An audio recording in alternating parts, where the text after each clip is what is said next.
스트레스의 원인 중에 첫 번째는 걱정이 스트레스를 낳는다라고 합니다. 자, 걱정이 스트레스를 낳는다. 근데 이 걱정에 대한 연구를 해보니까 40%는 결코 일어나지 않을 일에 대한 걱정이에요. 40%는. 30%는 과거에 일어난 일로 지금은 어떻게 할 수 없는 일에 대한 걱정이에요. 12%는 건강에 대한 불필요한 걱정입니다. 10%는 아주 사소한 걱정거리입니다. 4%는 우리로서는 어떻게 할 수 없는 일이에요. 일반 어떤 상황적인 것들. 근데 4% 정도만 그럴듯한 걱정이라는 거죠. 그럼 이 통계를 본다면은 96%는 우리가 어떻게 할 수 없는 거잖아요. 그런 것 때문에 우리 마음 안에 걱정을 안고 산다라는 이야기거든요.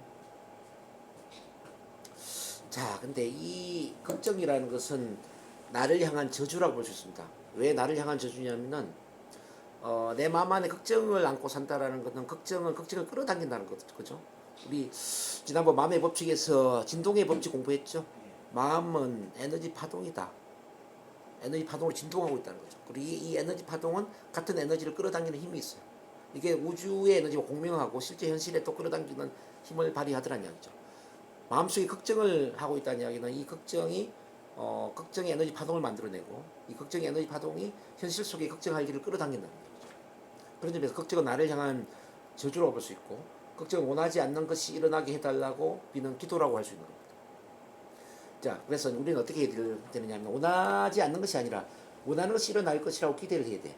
만족스러운 결과가 일어날 것이라고 예언을 해야 돼. 이미 일어날 일에 대해서 감사의 기도를 올리거나 감사의 글을 쓰는 게 참 중요하다. 이해되시나요? 자, 원하는 것에 집중을 하라. 자, 그럼 이 걱정을 없애기 위한 걱정 사냥꾼이라는 그런 훈련법이 있는데요. 이것도 같이 한번 좀 해보겠습니다. 우선 걱정이 되는 상황을 명확히 정의한 다음 글로 쓴다. 자, 지금 한번 써볼까요? 자, 걱정이 되는 상황을 명확히 정의한 다음 글을 한번 써보는 겁니다. 지금 현재 가장 큰 걱정거리. 예를 들어서 이번 달에 월세를 내지 못할까 걱정된다. 이렇게 쓸 수도 있죠. 이번에 몸이 너무 아파서 병원에 입원하지 않을까 걱정된다. 우리 강구성 선생님은 지금 수술해야 된다고 그랬잖아요. 그러면 수술이 잘못될까봐 걱정된다. 이런 게 이제 걱정이 될 수 있는 거죠. 수술이 잘 될 거라고 기대를 해버리면 걱정이 안 되겠지. 근데 수술이 잘 안 될까봐 걱정이 된다 이렇게 될 수가 있죠. 어쨌든 그 걱정이 되는 상황을 이렇게 명확히 정의한 다음 글로 쓴다. 그리고 이제 이 상황에서 일어날 수 있는 최악의 사태가 무엇인지 알아보는 겁니다. 최악의 사태. 일어날 수 있는 최악의 사태가 무엇인지 알아본 다음에는 만에 하나라도 그 일이 일어나면 받아들이겠다는 결심을 하는 겁니다. 그리고 마지막으로는 즉시 최악의 사태를 개선할 수 있는 조치를 취하는 거죠.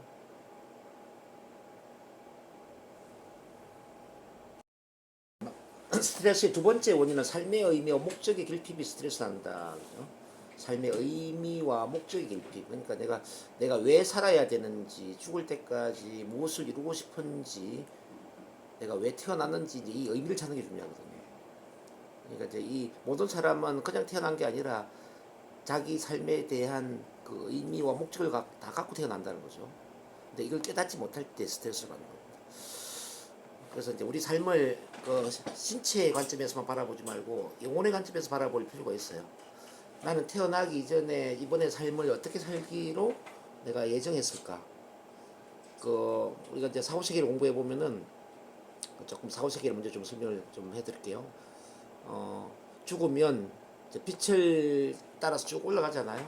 빛의 터널을 통해서 쭉 올라가는데 가장 먼저 하는 일이 바로 이제 먼저 간 사람과 만나는 거거든. 먼저 간 영혼과. 그러니까 먼저 간 우리의 소중한 분들을 다 만나게 되죠. 부모님, 할아버지, 할머니, 친구, 지인. 그래서 우리가 헤어질 걸 너무 걱정할 필요 없어요. 죽으면 다시 다 만나요. 만남의 공간에 다 만나게 되고 그러면서 이제 우리가 살면서 아픔과 상처가 많을 거 아니에요. 영혼도 상처를 받거든요. 그래서 가장 먼저 하는 게 이제 영혼의 치유를 하는 겁니다. 치유를 하는 겁니다. 아픔, 상처, 고통 다 치유를 하는 겁니다. 이제 치유를 하고 나서 그 다음에 하는 일이 뭐냐면은 회상의 공간에서 회상을 해. 우리 삶을 자 영화를 보는 것처럼 다시 다 되돌아보는데 나의 관점에서만 되돌아보는 게 아니라 나를 아는 모든 영혼의 관점에서, 모든 사람의 관점에서 내 삶을 되돌아본다는 거죠. 지금은 사실 내 삶을 어떤 거는 사람들한테 보여줄 수 있지만 어떤 건 감추잖아요. 그러니까 감추게 될 때 사악한 행동을 하기도 하고, 그죠? 거짓된 행동을 하기도 하잖아요. 근데 이제 우리 죽어서는 감추는 게 하나도 없어요. 모든 것을 다 그냥 다 수천 명, 수만 명의 관점에서 바라보는 겁니다.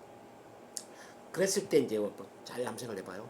우리가 잘했던 일에 대해서는 얼마나 큰 기쁨을 느끼고 큰 행복을 느끼겠냐고요. 근데 양심에 좀 가책을 느끼거나 내가 좀 기본적으로 잘하지 못한 그런 일을 이제 돌린다면 어떨까요? 이거는 뭐 지옥 같은 고통이겠죠.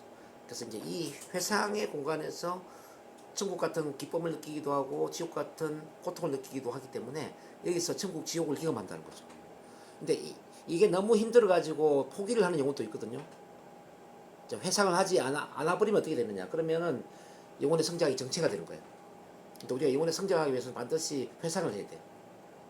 우리가 지금도 우리 과거를 되돌아보다 보면은 과거에 후회되는 것도 있고 뭐 원망스러운 것도 있고 뭐 내가 잘했던 일에 대해서는 또 행복감도 느끼고 그러지 않습니까?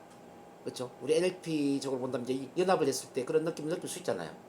근데 이제 죽어서 회상하는 것은 이런 느낌의 거의 수천 배, 수만 배, 아니 수십만 배가 된다고 보시면 돼요. 그러면서 이제 그 회상을 토대로 학습을 한다는 거죠. 학습. 아, 내가 저 삶의 순간에 이런 걸 배워야 되는데 내가 이거 왜 못 배웠지? 저 시험대를 뛰어넘어야 되는데 내가 뛰어넘지 못했구나. 저 관점에서는 내가 그 사람과 화해를 해야 되는데 화해를 내가 못했구나. 더 많이 사랑해야 되는데 내가 사랑을 못했구나.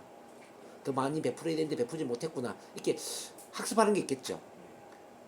자, 우리 강보선 선생님도 이제 다시 내가 태어나서 다시 산다면 내가 인생을 더 새롭게 살 수 있다는 생각을 하지 않습니까? 지금도. 우리 죽어서 생각할 때도 마찬가지예요. 아, 내가 와이프를 더 많이 사랑했어야 됐는데. 잘못했네. 내가 좀 더 친절하게 대해야 되는데 잘못했네. 예를 들어서 저 순간에는 내가 건강관리를 잘해야 되는데 잘못했네. 내가 좀 더 도전해야 되는데 도전을 못했네. 뭐 이런 게 있지 않겠어요? 그리고 그래서 이제 내가 뭐 은혜를 갚아야 될 것, 내가 잘못한 일에 대해서 죄값을 치러야 될 것, 이런 걸 스스로 학습 단계에서 다 본단 말입니다. 이 학습 단계에서 막 까르마가 만들어지는 까르마 업. 자, 내가 잘못한 일에 대해서는 제 값을 치러야 되겠다고 결심을 해요. 예를 들어서 남의 신체를 내가 상하게 했어. 나도 그러면 신체적으로 장애를 안고 내가 태어나야 되겠구나 이렇게 결심을 해요. 자, 남의 눈을 멀게 했어. 그럼 내가 장님으로 태어나야 되겠구나 이렇게 결심을 해요. 자, 다른 사람 말을 너무 안 들었어 내가. 다른 사람 말을 좀 잘 들어야 되는데 너무 고집세게 내 생각만 막 내세웠어. 다른 사람 말을 듣지 않는 것에 대해서 나는 청각 장애인으로 태어날 걸 결심한다 이 말이에요. 이게 이해되시나요? 그러니까 까르마는 남이 만들어주는 게 아니라 내가 나 스스로한테 내리는 징벌이지. 내가 나 스스로한테 내리는 징벌이 바로 까르마라는 겁니다. 그래서 저 회상 단계에서 내가 쭉 보니까 내가 잘못한 일이 하나도 없어요. 그럼 까르마도 없는 거예요. 까르마가 없다는 이야기는 태어날 이유가 없는 거예요. 근데 회상 단계에서 보니 내가 잘못한 일이 너무 많아. 내가 내 아내한테도 잘못하고, 내가 어릴 때 돈을 훔친 것도 잘못했고, 자, 누구를 왕따시킨 것도 잘못했고, 공부를 열심히 안 한 것도 잘못했고, 뭐 하여간 내가 잘못한 게 너무 많이 보이잖아요. 그러면은 이게 다 까르마가 된단 말이에요. 그래서 학습 단계에서는 그런 까르마를 없애기 위해서 새로 내가 교훈을 얻고 새로 인생 계획서를 이제 쓰기 시작하죠. 아, 내가 저 단계에서는 용서의 힘을 내가 키우지 못했으니까 이번 생에 다시 태어난다면 용서의 힘을 키우는 인생을 살아야 되겠구나. 그럼 용서의 힘을 키우기 위해서는 어떤 부모를 만나야 될까요? 나한테 잘해주는 부모를 만나야 될까요? 잘해주지 못하는 부모를 만나야 될까요? 잘해주지 못하는 부모를 만나야 되겠지. 그럼에도 부모를 용서할 수 있는 이 환경을 내가 창조한다 이 말이에요. 자, 어떤 사랑, 뭐 만남의 소중함 내가 알고 싶어. 그러면은 사랑의 만남의 환경을 만나는 게 아니라 어떤 외롭고 고독하고 버림받는, 즉 사람이 소중한 그런 환경을 스스로 선택한다는 거죠. 이렇게 인생 계획서를 새로 써가지고 다시 태어나는 거예요. 그럼 이제 이 삶의 의미와 목적으로 돌아와서 다시 본다면, 아, 나는 이번에 사랑을 배우기 위해서 왔구나. 나는 용서를 배우기 위해서 왔구나. 내가 성실함을 배우기 위해서 왔구나. 내가 어떤 책임을 배우기 위해서 왔구나 이런 걸 자각해야 된다는 거예요. 자각. 저는 개인적으로 이제 솔직히 지금은 책임의 힘, 자 배품 나눔의 힘이 저희 삶의 의미에서 굉장히 중요하거든요. 그래서 제가 더 많은 책임을 지고자 내가 선택을 했다는 걸 저는 알게 돼요. 더 많은 책임을 지고자 한다. 그래서 어릴 때는 항상 이제 우리 어머니 아버지를 보면서 어머니한테 어떻게 하면 효도를 할까? 효도도 이제 어머님에 대한 책임을 지고자 하는 거잖아요. 나는 결혼하면 무조건 어머니를 모시고 싶어. 그 어머니 모시고자 하는 자식이 별로 없잖아요. 저는 막내인데 어머니를 모시려고 했다는 거지. 어떻게 하면 어머니를 모실까? 그러다 결혼하고 나서는 우리 처갓집에 처제들 3명을 다 공부를 시켰거든요. 어떻게 하면 이 처제들을 공부를 다 시켜줄까? 우리 큰형님의 또 조카가 저기 서울에 대학을 또 왔어요. 이 큰 조카는 어떻게 하면 내가 공부를 시켜줄까? 어떻게 하면 이렇게 막 뭐 도와줄까라는 생각으로 내가 살았더라고요. 그러니까 더 많은 책임을 지기 위해서 산 거죠. 지금도 제 주변에 힘든 사람들 보면 저는 이게 참 너무 마음이 아픈 거예요. 어떻게 하면 저런 분들 도와줄까? 이게 이제 잠재되어 있는 거죠. 제 무의식에서. 더 많은 사람 도와주면서 더 많은 책임을 지면서 자 뭔가 나눔과 배품을 실천하려고 한다. 근데 제가 공부를 해보니까 아무래도 전생에서 제가 잘못한 일이 많이 있는 것 같아요. 누군가한테 피해를 주거나 하여간 전생에서 좀 미안한 그런 느낌을 많이 가졌나 봐. 그러니까 이번 생에는 뭔가 좀 더 많은 책임을 지고 더 많이 베풀고 사람들한테 잘해줌으로써 그런 미안한 감정을 없애고자 하는 그런 게 있지 않나 그런 생각이 들더라고. 근데 가르마도 있잖아요. 우리가 더 많이 베풀고 더 많이 좋은 일을 하고 다른 사람의 어떤 행복이나 다른 사람의 성장을 더 많이 도와주잖아요. 그럼 내 가르마가 없어지는 거예요. 그래서 우리가 이제 해야 될 가장 좋은 것은 뭐냐? 가장 좋은 것은 사실은 많이 베푸는 거예요. 자, 정말 최고의 삶의 의미 목적은 뭐냐면은 가장 많이 베풀고 봉사하는 것이다. 예수님이 원수도 용서하라고 그러죠. 원수도 사랑하라. 원수도 사랑하는 게 사실은 가장 큰 삶의 목적이 돼야 돼요. 사실은. 원수도 사랑해야 되는데 그게 쉽지 않잖아요. 미운 사람이 없어야 돼. 미운 사람이 없고 모든 사람이 사랑스럽고 모든 사람한테 잘해주고 싶고 모든 사람이 잘 됐으면 좋겠고 나한테 해를 끼친 사람도 밉지가 않고 그 해를 끼친 사람도 잘해주고 싶고 이런 마음이 들면 사실은 우리가 성공하는 거거든요. 그럼 스트레스가 뭐가 있겠어요. 근데 우리가 그런 마음이 안 되는 거지. 저도 이제 그런 마음을 키우려고 애를 쓰거든요. 모든 사람을 사랑하자. 원수도 사랑하자. 나한테 피해를 끼친 사람도 사랑하자. 나를 이용하려고 하는 사람도 사랑하자. 이렇게 생각하니까 할 일이 너무 많은 거잖아요. 이분들도 영혼적으로 성장할 수 있도록 내가 도와야 되겠구나. 어쨌든 그래서 여러분들도 이제 그 삶의 의미를 찾아야 되는데 눈을 감고 내 마음의 내면의 목소리와 대화를 해보면 돼요. 내가 이번 생에서 가장 크게 성장시켜야 될 덕목이 있다면 뭐가 있을까? 그게 사랑일까? 배려일까? 배품일까? 책임일까? 성실함일까? 뭐 이런 여러 덕목들이 있잖아요. 내가 어떤 걸 가장 중요하게 생각하는지를 한번 봐봐요. 그럼 그게 삶의 의미가 되는 거지. 자, 뭐 만남일까? 뭐 소통? 뭐 어쨌든 많이 있겠죠. 그래서 이거는 물질적인 목적이 되면 안 되고요. 영혼의 목적이 돼요. 영혼. 내 영혼은 이번 생에서 무엇을 배우기를 원할까? 내 영혼은 이번 생에서 무엇을 배우고 무엇을 깨닫기를 원할까? 요거 이제 이해를 하셔야 된다는 거죠. 이렇게 해서 삶의 의미를 찾아야 된다. 3번 완성되지 않는 일이 스트레스를 낳는다. 이제 미완성의 스트레스라고 해요.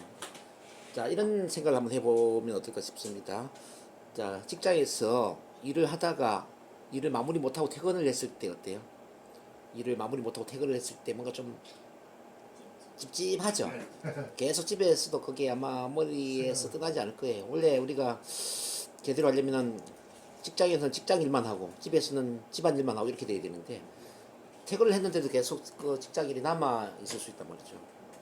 그러면은 에너지가 분산이 되죠. 그리고 이제 관계도 마찬가지인데 인간관계도 우리가 이제 부부 관계에서도 이혼을 할 수가 있잖아요. 법적으로는 이혼을 했는데 심리적으로는 이혼이 안 된 거예요. 그래서 니 잘 사나 한번 두고 보자. 그러면서 이혼한 이후에도 같은 동네로 이사를 가서 그 배우자가 어떻게 사는지 계속 체크하고 다른 사람 만나는지 체크하고 이런 경우도 있거든요. 이게 이제 심리적으로 이혼이 안 된 거죠. 이것도 미완의 스트레스죠. 물론 이제 경제적인 것도 마찬가지예요. 이제 이혼을 했는데 경제적으로 계속 어떤 뭐 생활비, 양육비가 의존이 된다든지 또 부담이 돼야 된다든지 그러면은 이혼을 했지만 끝난 게 아니기 때문에 자 스트레스는 남아 있단 말이죠. 비단 뭐 이혼만 그런 게 아니라 인간관계도 마찬가지죠. 어떤 사람과 어떤 갈등 관계가 있었어요. 그러면은 실제 만나가지고 불편하더라도 선은 선이고 후는 후다. 승과 오를 이야기하면서 매듭을 져야 되는데, 근데 이제 불편한 관계에서 이제 그 불편함을 피해버릴 수가 있잖아요. 아예 전화 연락을 안 한다든지, 전화번호를 바꿔버린다든지. 그럼 이것 또한 스트레스가 된다는 거죠. 예, 돈을 빌리고 뭐 빌려주고 이런 것도 있거든요. 저도 이제 그런 얘기가 있는데, 우리 대학 선배인데, 제가 20대에 돈을 2천만 원을 빌려줬어요. 20대예요? 20대에 2천만 원을 빌려줬는데 이제 한 10년 이후에 우연히 서울 저기 뭐야 천호동에서 만난 거예요. 그러면서 이제 10년 만에 만났으니까 뭐 밥을 같이 먹자 해서 이제 밥을 먹었죠. 밥을 먹다가 돈 빌려준 이야기란 거죠. 옛날 10년 전에 2천만 원 빌려줬는데 그걸 갚으라고. 근데 이분이 화장실 가는 척 하면서 도망을 가버린 거예요. 어머나. 도망을 가버리고 전화번호도 바꿔버렸어요. 어머. 연락처를 완전히 그냥. 그러니까 회피한 거죠. 근데 이분은 저는 이제 그걸 잊어버렸거든요. 뭐 그래 2천만 원 뭐 없어도 뭐 죽지는 않는데 뭐 그냥 없는 걸로 하자. 근데 이분은 저와도 연락을 끊어버리고 저와 관련된 또 옛날에 같이 있었던 인맥들이 있을 거 아니에요. 다 연락을 차단했더라고. 그 2천만 원을 갚지 이제 못하는 그 상황에서 자기가 회피를 하는 그 과정에서 수많은 사람들과 인간관계가 단절이 된 거죠. 뭐 그런 예도 있고 뭐 어쨌든 이제 회피를 한다라는 거, 정리를 못했다라는 거는 큰 스트레스다. 그런 말씀드립니다. 그래서 이걸 이제 미완의 스트레스라고 해요. 그래서 여러분들도 혹시 인생을 살면서 그럴 수가 있잖아요. 뭐 불편한 관계인데 그냥 전화 차단하고 연락을 안 할 수도 있고 돈을 빌렸는데 갚지 못할 수도 있고 뭐 어쨌든 내가 잘못한 일에 대해서 사과를 하지 않을 수도 있고 뭐 그렇게 좀 정리되지 않는 뭔가 있을 수 있잖아요. 그러면 이게 평생 스트레스로 남아있기 때문에 반드시 정리를 하는 게 좋아요. 반드시 정리를 하는 게 좋아요. 자, 우리가 이런 질문 들어 하잖아요. 우리 아까 우리 오경수 이사님도 같은 질문에 대한 이야기인데, 내가 6개월 시한부 인생이라면은 6개월 동안 뭘 할 것인가? 저는 감히 모든 걸 정리하겠다. 뭐 경제적으로 예를 들어서 뭐 저를 도와준 분들한테 감사 인사도 드리고, 돈을 갚지 못했다면은 내가 갚지 못한 것에 대해서 다시 돈을 갚든지 사과를 한다든지, 잘해준 분에 대해서 감사 인사, 뭐 내가 잘못한 일에 대해서는 어떤 진심으로 사과, 이렇게 해서 인간관계가 정리가 돼야 된다고 저는 보는 겁니다. 정리를 하고 하지 않고 죽잖아요. 그럼 어떻게 될까요? 요게 죽었어도 되지. 요게 이제 까르마가 되는 거지. 우리 영혼의 관점으로 본다면은. 왜냐하면 죽었어도 내가 살아온 모든 걸 내가 다시 다 회상을 하잖아요. 회상을 해서 내가 잘한 일에 대해서는 천국 같은 기쁨을 느끼고 못한 일에 대해서는 지옥 같은 고통을 느끼는 그 회상의 단계가 있단 말이죠. 그래서 까르마는 남이 내한테 정해준 게 아니라 내가 스스로 정한다고 제가 말씀드렸죠. 내가 잘못한 일에 대해서 내가 스스로 제 값을 치르기 위해서 까르마를 내가 스스로 안는 거거든요. 그러니까 내가 지금 잘못한 일에 대해서 내가 정리를 하지 않고 죽으면은 어차피 죽은 이후에 스스로 까르마를 얻게 되죠. 그럼 다시 그 제 값을 치르기 위한 인생을 또 산다 이 말이죠. 영혼으로 본다면 그런 겁니다. 그래서 절대 남한테 피해를 주면 안 되고요. 절대로 어떤 남들한테 감정적으로 원망이나 분노나 억울함이나 부정적인 감정을 심는 행동을 해서도 안 되고, 만약에 했다면 진심으로 사과를 해서 그 용서 화해를 해야 되고요. 나 스스로도 누구 때문에 막 그 마음이 뭐 화가 나거나 짜증이 나거나 원망스럽거나 억울하거나 막 요걸 해결해야 된다. 그래서 요게 그래서 미완의 스트레스다. 자, 그다음 4번에 보면요. 실패에 대한 두려움이 스트레스를 낳는다. 이제 실패, 우리 두려움에는 크게는 실패와 거절에 대한 두려움 두 가지가 있다는 거 아마 아실 텐데, 실패는 왜 생겼냐면은 실패는 억압에서 생긴 거죠. 억압. 어릴 때 우리 부모님이 주로 억압을 심잖아요. 야, 하지 마. 그만둬. 내려와. 안 내려와. 자, 이렇게 이제 윽박지르는 금지시하는 말을 할 수가 있잖아요. 주로 아버지들이 그렇게 하죠. 아버지들이 이제 음식에 손을 대면 만지면 안 돼. 자, 높아서 올라가면 안 돼. 뭐 이렇게 해야 되죠. 옛날에 60년 친구 굉장히 심했지. 어. 축구 한 바람만 이제 하지 마, 그만둬를 네. 이제 큰 소리로 억압적으로 이야기할 때 이제 그 아기는 야, 내가 스스로 하면 안 되는구나. 도전하면 안 되는구나. 새로운 일은 위험하구나. 나는 했던 일만 해야 되는구나. 했던 일만 해야 되는구나. 안전한 것만 해야 되는구나. 그래서 안전지대에 빠지게 되는 거죠. 안전지대에 머물고자 하는 경향이 바로 여기서 나오는 거죠. 대부분 사람들 그렇잖아요. 기존에 해왔던 것은 편안하게 느껴지는데 새로운 일은 불편하고 새로운 일은 두렵게 느껴지잖아요. 이게 어릴 때부터 계속 반복적으로 주입이 된 거죠. 자, 이 실패에 대한 두려움이 바로 이제 새로운 곳에 대한 스트레스를 만드는 거죠. 영업을 한 번도 안 해본 사람이 새로운 사람 만나려면 얼마나 힘들겠어요. 네트워크 마케팅을 전혀 안 해본 사람이 누구한테 초대하고 뭐 사업 소개하려면 얼마나 힘들겠냐고요. 그렇지 않겠어요? 강의를 한 번도 안 해본 사람이 앞에서 강의하려면 얼마나 힘들겠냐. 그러니까 처음 하는 게 힘든 것은 바로 실패에 대한 두려움 때문이죠. 근데 어떤 사람은 처음 하는 것도 쉽게 잘 하거든요. 뭐 그냥 한번 해보지 뭐. 뭐 인간이 안 되는 게 어디 있어. 도전한단 말이죠. 네, 그런 분들은 이제 실패에 대한 두려움이 없거나 적다라고 봐야지. 그래서 우리가 이제 영업이나 비즈니스에서 성공하려면은 반드시 실패에 대한 두려움을 극복을 해야 돼요. 새로운 사람을 만나는 걸 두려워하면 안 되고, 새로운 일을 두려워하면 안 되고, 뭐든지 가능하다는 그런 믿음을 가져야 돼요. 실패에 대한 두려움과 관련된 게 이제 학습된 무력감이라는 건데, 학습된 무력감.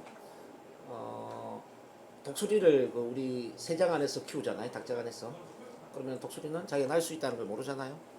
독수리는 닭장 안에만 머물려고 그러죠.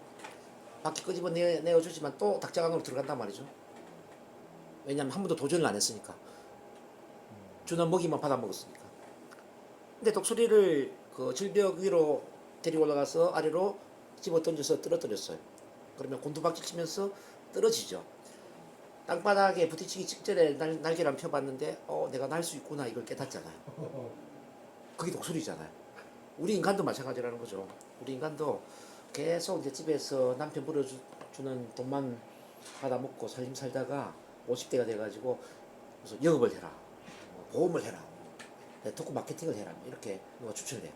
나는 할 수 있는 게 살림밖에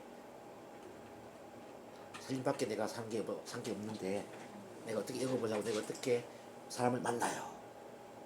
난 할 수 없어 이렇게 되죠. 근데 이 사람들이 이제 독수리와 똑같은 거죠. 닭장 안에 같이 독수리와. 우리는 계속 닭장 속에 갇혀 있었으니까. 그렇잖아요. 초등학교 닭장, 중학교 닭장, 대학교 닭장, 직장이란 닭장, 여자는 결혼하면 가족이란 닭장, 계속 먹이를 받아 먹으면서 살았단 말이죠. 그러니까 새롭게 뭔가를 내가 도전해서 창조를 하려고 하니까 두려운 거죠. 독수리가 새롭게 날아서 막 사냥하는 게 두려운 거죠. 근데 독수리를 절벽 위에서 떨어뜨릴 때 날 수 있었던 것처럼 이제 우리 인간도 이제 그 극한상에 도전하게 하는 거죠. 자, 지하철에 서서 스피치를 하게 한다든지, 숯불 위를 걷게 한다든지. 자, 지하철에 서서 스피치를 할 때 우리 뭐 두 분은 해보셨겠지만은 처음에는 두렵게 느껴지잖아요. 맞아요. 근데 해보니까 별거 아니잖아요.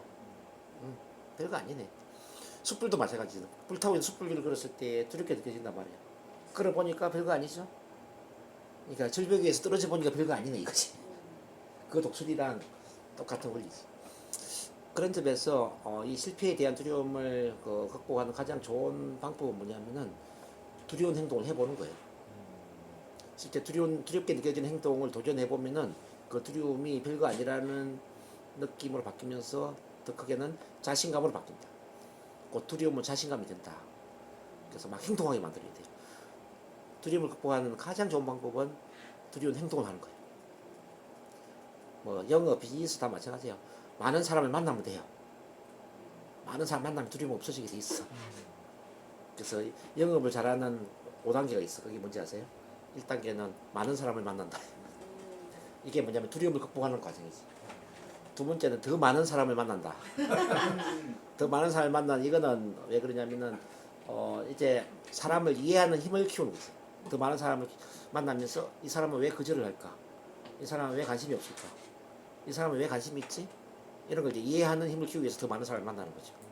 세 번째 단계가 뭐냐면 더욱더 많은 사람을 만난다. 더욱더 많은 사람을 만난다. 이 더욱더 많은 사람을 만나는 과정에서 이제 사람을 리드하는 힘을 키우는 거지. 거절에 대처하는 힘을 키우고 그 거절을 다시 예스로 바꾸는 힘을 키우는 거지. 원래 그 영업에 거절은 있을 수가 없잖아요. 영업은 거절은 없는데 단지 자 거절하게 만드는 영업인이 있을 뿐이죠. 민감성과 융통성이 떨어져서 저 라포가 결핍이 되었어. 자 맞지 않는 방식으로 영업을 하니까 거절을 당하는 거죠. 그렇지 않을까요? 그러니까 그래가지고 거절을 예스로 바꾸는 힘을 배우는 것. 거절을 함에도 불구하고 다시 그 다음 미팅을 잡아서 이 사람을 다시 재가입을 시키게 만드는 그 힘을 배우는 그 힘은 바로 더욱더 많은 사람을 만나는 것이죠. 그리고 4단계가 뭐냐면은 이제 평균 법칙을 알아내는 거죠. 평균 먹지. 평균 법칙. 예를 들어서 100명을 만나니까 뭐 40명이 관심이 있고 40명 중에 20명이 가입을 하더라. 예를 들어서 이게 평균 법칙이에요. 예를 들면 그 사람마다 좀 틀린데 100명을 만났을 때 관심 있는 사람이 몇 명이고 실제 그 예스를 하는 사람, 그 가입을 하는 사람이 몇 명이냐, 이거는 평균 법칙이거든. 그 평균 법칙을 알아내야죠. 그럼 내가 20명을 가입시키기 위해서는 100명을 만나야 되겠네? 이거잖아요. 20명을 만나기 위해서는 100명을 만나야 된다. 다른 말로 하면 20명을 가입시키기 위해서는 80명에게 거절을 당해야 되겠네? 이 원리랑 똑같지 않아요? 그래서 평균 먹지. 거절을 당하는 건 감사한 일이죠.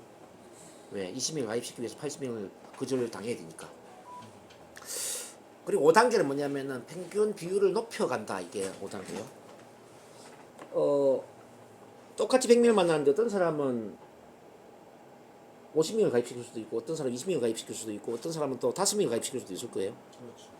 이게 평균 법칙, 평균 비율이 다른 거거든요. 내가 이제 평균 비율을 높여가야지. 그래 영업의 달인이 되죠. 그렇지 않겠습니까? 네. 어쨌든 이제 그 실패에 대한 두려움으로 다시 돌아왔어. 실패에 대한 두려움을 없앨 수 있는 가장 좋은 방법은 두려운 행동을 반복하는 것이다. 그 말씀드립니다.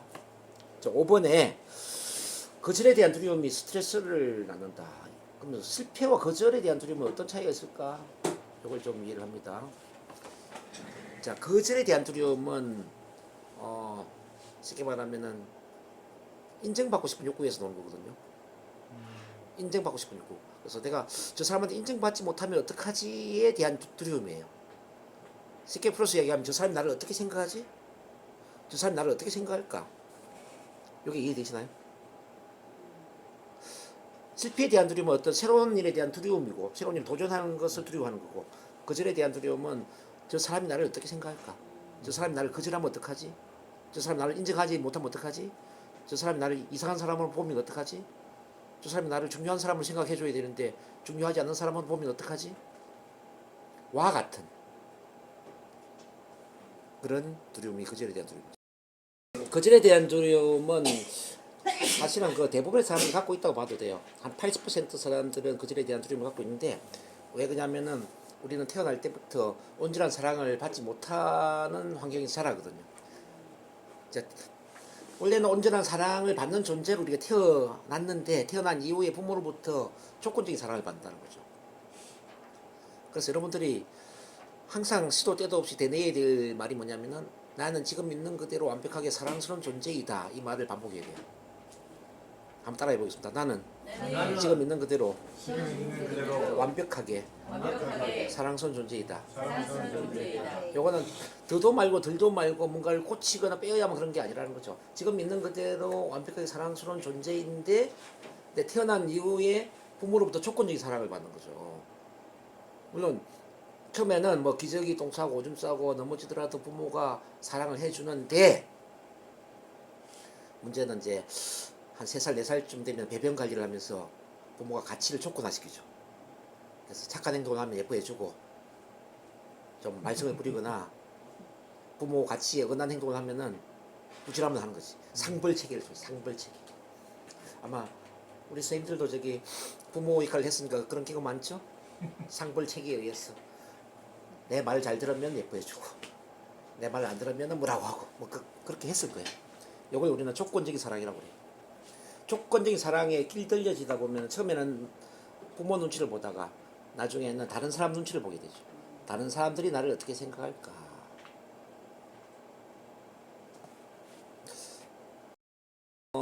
그래서 우리 왼쪽 가슴에 항상 이런 게 있다고 그래요. 나는 인정받고 싶어요. 이해받고 싶어요. 중요한 사람으로 존중받고 싶어요. 제 마음을 알아주세요. 제 편이 되어주세요. 이런 표가 있다고 그랬죠. 근데 이 이름표를 달고 이제 우리가 사람을 만나는데 저 사람이 나를 알아주지 않으면 어떡하지? 나를 인정하지 못하면 어떡하지? 나를 비난하면 어떡하지? 나를 이상하게 보면 어떡하지? 항상 그 사람 눈치를 보게 되는 거지. 근데 이걸 뭐 그냥 뛰어넘고 사는 사람도 있지만 18명 그렇다는 이야기죠. 이게 심한 경우에 이제 완벽주의 성향으로 가는 거예요. 왜 완벽주의 성향으로 가냐면 내가 완벽하게 잘해야만 사랑받으니까 뭔가 좀 완벽하지 못하고 실수하고 부족한 모습을 보이면은 사랑받지 못하니까 그래서 사랑받기 위해서 완벽주의로 간단 말이죠. 완벽주의가 더 심해져 버리면 강박적으로 가요. 강박주의 더 심해지면 A타입 행동 양식이 되는 거죠. A타입 행동 양식이라는 것은 물질과 성과에 집중하는 거냐. 예를 들어서 이제 어릴 때 공부를 보면은 공부가 좋아서 열심히 하는 게 아니라 공부 1등을 해야만 인정받으니까 1등을 해야만 부모님이 나를 이뻐해주고 친구들이 나를 인정해주고 또 선생님 칭찬해주고 그러니까 그 인정을 위해서 공부를 열심히 하는 거죠. 그리고 직장 다닐 때는 일거리를 집에까지 가져와서 일을 하는 경우 있잖아요. 왜냐하면 일을 잘해야만 직장 상사가 인정해주니까. 이게 그 A타입 행동 양식으로 가요. 그러니까 A타입 행동 양식과 일 중독이 있거든. 일 중독은 일이 진짜 좋아서 열심히 하는 거고. 저처럼. 저는 일 중독이거든요. 근데 A타입 행동 양식은 일은 좋지 않는데 내가 일을 열심히 해야 인정받고 사랑받으니까 일을 열심히 한다. 그럼 어느 쪽이 스트레스를 많이 받을 것 같아요? 일 중독자하고 A타입 행동 양식 중에? A타입 행동 양식이죠. 일에 빠져있는 사람은 스트레스 받지 않아요. 일을 통해서 열정을 냈지. 예를 들어서 에디슨이 그랬고 뭐 스티브 잡스가 그렇고 뭐 빌 게이츠 뭐 정주영 회장 뭐 우리 정치를 보면은 김대중 전 대통령, 노무현 전 대통령 뭐 이거 자기가 즐기는 일을 하면은 이거 스트레스 받을 수가 없거든요. 어쨌든 다시 이제 5번으로 들어와서 거절에 대한 두려움 때문에 스트레스를 받는다. 결국 이거는 인정받고 싶은 욕구가 충족이 되지 못하기 때문에 이런 거절에 대한 스트레스가 생기니까 이걸 없애기 위해서 어떻게 해야 되느냐 질문할 거예요. 어떻게 하면 거절에 대한 두려움이 없어지죠? 예, 나를 사랑하면 돼요. 나를 사랑하는 마음이 커질수록 거절에 대한 두려움이 줄어들어요. 그래서 항상 나는 내가 좋다. 나는 내가 좋다를 반복해야 된다고 그랬죠? 자, 나는 내가 좋다. 그리고 긍정 자기 대화. 동문아, 너는 이 세상에 하나밖에 없는 소중한 사람이야. 너는 뭐든지 가능해. 너는 지금 있는 그대로 완벽해. 너는 지금 있는 그대로 완벽하게 소중한 사람이야. 지금 있는 그대로 충분히 사랑받을 자격이 있어. 뭔가를 더해야만 그런 것도 아니고 뭔가를 빼야만 그런 것도 아니야. 지금 있는 그대로 완벽하게 사랑스러워. 자기 자신한테 계속 긍정의 말을 해줘야 돼요. 이거는 긍정의 물을 우리 자신에게 주입시키는 것 같아. 꽃에 물을 주어서 꽃을 자라게 하는 것처럼 나 자신 내면에 계속 긍정의 물을 주입시키라는 거죠. 나를 사랑하는 마음이 커질수록 두려움은 줄어드는 겁니다. 결국 감정에 보면은 감정의 최극단이 긍정의 최극단은 사랑이잖아요. 부정의 최극단은 뭐죠? 두려움이라고. 두려움은 없애는 게 아니라 두려움 반대를 키우는 거지. 사랑을 키우면 두려움은 그냥 없어지죠. 어떻게 보면 뭐 사랑이 부족해서 뭐 두려움뿐만 아니라 모든 부정적인 감정의 노예가 되는 거예요. 최고의 감정은 사랑이다. 그럼 어떻게 사랑을 키울 것인가? 나 자신한테 물을 주는 것처럼 계속 사랑한다고 이야기하면 돼요. 나 자신한테 사랑한다고 고백해라. 난 네가 참 좋아. 난 너를 사랑해. 그리고 이제 제가 항상 강조하는 첫 만남 심리 가족이 되라는 거예요. 첫 번째 내가 나를 사랑해야 되지만은 나를 사랑해 주는 사람이 많을수록 사랑이 커지겠죠. 사랑받는 환경을 만들어야 돼요. 그러니까 모든 사람에게는 이른바 사랑의 팬클럽이 필요하다. 사랑의 팬클럽은 다른 말로 하면은 앤 슬리반 스님의 모임. 그러니까 헬렌 켈러한테 앤 슬리반 스님이 있었던 것처럼, 앤 슬리반 스님이 있었던 것처럼 우리도 앤 슬리반 스님 같은 분이 필요한 거죠. 팬클럽이 필요하다니까요. 네. 모든 사람. 저희들도 자, 미국에 제가 며칠 전에 제가 아침 글을 보냈는데 읽으셨는지 모르겠지만은 미국에 7,000명을 대상으로 건강에 대한 조사를 한 거예요. 연구를. 7,000명 이제 장수하는 사람들에 대한 공통점을 찾아낸 거죠. 거의 한 10년간에 걸쳐 가지고 이 7,000명은 어떻게 해서 건강하게 장수하는 삶을 살았을까? 이 사람은 건강 관리 잘했을까? 음식요법, 뭐 운동요법, 도대체 뭘 했기에 이렇게 오래 살았지? 그 가장 큰 비결이 뭔지 아세요?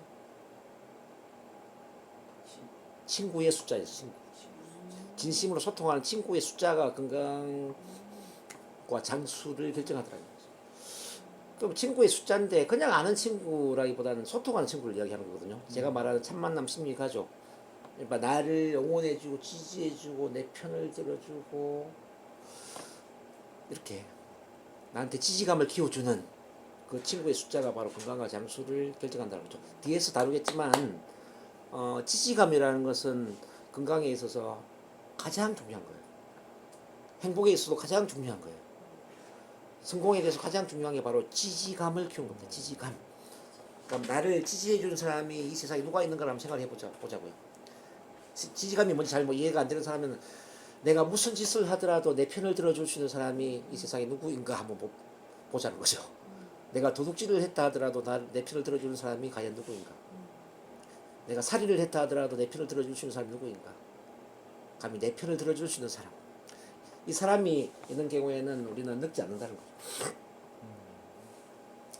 특히 이제 우리 방시연 우리 대표님의 목숨을 결정하는 힘은 여기 김태희 대표님한테 달려 있는데요. 왜 이 이야기를 드리냐면은 자, 지지하는 아내가 있는 남편은 정말 오래 살더라는 겁니다. 지지해주는 아내가 있는 남편 정말 오래 살더라는 거죠. 똑같은 아내인데 지지해주는 아내냐 바가지 긁는 아내냐에 따라서 강경하는 거 아니에요? 예. 바가지 말고만. 근데 이제 반대 여자는 별로 상관이 없어요. 여자는 남편이 어떻게 하든 별로 상관하지 않고 건강한데 남편이에요. 또 이런 연구가 있어요. 그 남편이 먼저 죽었을 때에 아내는 몇 년 이후에 죽는 확률이 많은가 이거하고 아내가 먼저 죽었을 때 남편은 몇 년 후에 죽는 확률이 많은가 이걸 이제 연구를 해본 게 있는데 자 남편이 먼저 죽었을 때 아내는 별로 뭐 영향이 없었어요. 잘 살아요. 더 잘 살아요. 근데 이제 아내가 먼저 죽었을 때에 거의 한 70-80%의 남편들이 3년 이내에 따라 죽더라는 거죠. 이거 굉장히 놀라운 일이거든요. 그거는 뭐냐면은 남편은 가장 의존하는 정치적으로 이제 지지를 해주는 그 사람이 주로 이제 아내였더라고요. 근데 이제 아내인 경우는 남편보다는 오히려 뭐 친구나 여동생, 언니, 뭐 친정 식구들 이런 분들이 훨씬 더 강할 수도 있었다는 겁니다. 그래서 남편하고는 별로 관계가 없더라는 거죠. 이제 참고로 말씀드렸고 어쨌든 이제 이 거절에 대한 두려움이 스트레스 난데 이걸 극복하기 위해서는 첫 번째는 내가 나를 사랑한다고 계속 사랑을 고백하고 두 번째는 첫 만남 심리 가족이나 사랑의 팬클럽이나 또는 앤 슬리반 스님의 모임과 같은 나를 사랑해주는 지지 집단을 만들어서 지지감을 계속 키워야 된다. 그 말씀드립니다. 자, 그 다음에 이제 6번입니다. 현실에 대한 거부가 스트레스를 난다. 자, 요거는 3번하고도 조금 연결되어 있는데요. 3번에도 제가 설명했는데 어떤 우리는 회피성의 성향과 대결성의 성향이 있거든요. 회피성의 성향은 뭐냐면은 불편하고 두려운 걸 회피하고자 하는 성향이에요. 대결성의 성향은 뭐냐면은 불편하고 두렵지만은 대결에서 이겨내고자 하는 성향이에요. 대개 이제 80% 정도는 회피성이고요. 20%는 대결성이라는 거죠. 근데 이제 건강과 이제 인간에서 연구를 해보니까 대결성의 성격이 훨씬 더 건강하더라는 겁니다. 회피성의 성격이 병에도 쉽게 걸리고 면역도 떨어지고 스트레스도 쉽게 받고. 그래서 이제 우리가 이 6번의 현실에 대한 거부라는 건 바로 회피성의 성향을 이야기하는 건데, 이제 불편하고 두려운 걸 우리는 회피하려고 한다. 이제 회피할수록 스트레스를 심하게 받는다는 거죠. 그렇잖아요. 불편한 사람 안 만나려고 그러지 않아요. 그렇잖아요. 누구랑 싸웠어. 누가 나를 비난해. 그러면 그 사람을 안 만나려고 그러잖아요. 요즘도 뭐 보면은 불편한 상황들이 있잖아요. 불편한 사람도 만나야 되고, 불편한 상황도 직면해야 되고, 뭐 또 두려운 상황도 직면해야 되고, 뭐 그렇지 않나요? 그러면 그 사람을 피하면 안 된다는 거죠. 그 상황을 피하면 안 된다고. 피하면 피할수록 스트레스가 올라가는 거예요. 어떤 상황에도 피하지 말라. 이게 바로 이제 현실에 대한 거부가 스트레스를 만든다 이야기입니다. 자, 7번은 뭐냐? 분노가 스트레스를 받는다. 분노. 자, 이 분노는 바로 화병을 만드는 거잖아요. 화병. 지금 저도 이제 분노 조절 장애를 많이 이제 그 상담을 하고 있는데요. 분노는 어떻게 해서 생기느냐? 제때제때 해소를 못해서 생기는 거거든요. 예를 들면 착한 컴플렉스에서 생겼다 볼 수 있습니다. 자, 우리 그 TA 이론에 보면은 그 CP, MP, A, 그 다음에 FC, AC 이런 다양한 자아가 있다는 거 아시죠? 자, 그 기본적으로 그 이해를 하시죠? CP는 엄한 아버지 마음, MP는 자유로운 엄마 마음, A는 어른 마음, FC는 자유로운 어린이 마음이고, AC는 순응적인 어린이 마음 이렇게 이제 되는데, FC가 충분히 발휘가 돼야 되거든요. MP에 의해서 충분한 사랑과 수용, 존중을 경험하면서 FC가 충분히 발산이 돼야 돼. 쉽게 말하면 어릴 때 충분히 자기를 표현하면서 어리광도 부리고 재롱도 부리고 말썽도 부리고 사고도 치고 코피도 흘리고 이렇게 크게 된단 말이에요. 아기를 가장 잘 키우는 부모는 사실은 사랑의 방목을 해야 된다. 방목이 무슨 말인지 알죠? 어. 저 그렇게 하고 있어요. 네, 사랑의 방목. 근데 사랑이 없는 방목은 문제가 되는데 사랑의 방목을 해야 돼. 그러니까 젖소를 키우는 것처럼 이제 사랑의 방목을 통해서 그러니까 위험하지 않을 상황을 만들어주면서 그 상황 속에서 충분히 자기를 표현할 수 있게 만들어야 된다는 거죠. 그래야만 이제 이 쌓이는 게 없어요. 근데 이제 교회 이제 목사님의 자녀나 또는 초등학교 교사의 자녀나 이렇게 좀 부모 자체가 가르치는 것에 능숙한 부모가 있거든요. 부모 자체가 너무 엄격하고 가르치는 걸 좋아해. 그러면 자녀를 구속한다는 거죠. 너는 인사를 잘해야 되고, 너는 공부를 잘해야 되고, 너는 항상 웃어야 되고, 이렇게 가르친단 말이야. 너는 목사님의 아들인데 이거 공부를 못하면 남들이 어떻게 생각하겠니? 너는 학교 스님의 아들인데 네가 인사를 잘해야지. 아니, 제가 실제 이제 상담한 예거든요. 몇 년 전에 이제 어떤 목사님의 딸이 왔어요. 심한 우울증과 대인 공포증을 왔는데 이 아버지가 너무 엄한 거죠. 막 예를 들어서 책상에 뭐 조금 정리 안 돼 있으면 그거 가지고 뭐 1시간 내내 꾸지람을 하는 거죠.